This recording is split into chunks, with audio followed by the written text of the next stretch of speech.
What is a list? A list in Python is a collection of items that are ordered, changeable, and allow duplicate values.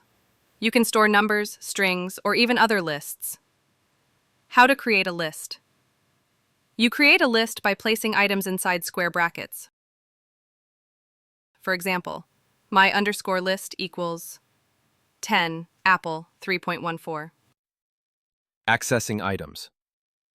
You can access list items using an index. Indexing starts at 0, so my_list up 1 will give you apple. List operations. You can add items using append, remove them with remove, and sort them using sort. Let's try an example. Numbers equals 5, 3, 9. Now if we do numbers.append 1, the list becomes 5, 3, 9, 1. Why lists are useful. Lists are super useful when working with loops, storing data from user input, or when performing batch operations. If you found this helpful, don't forget to like, subscribe, and hit the bell icon for more Python tips from Join to Learn.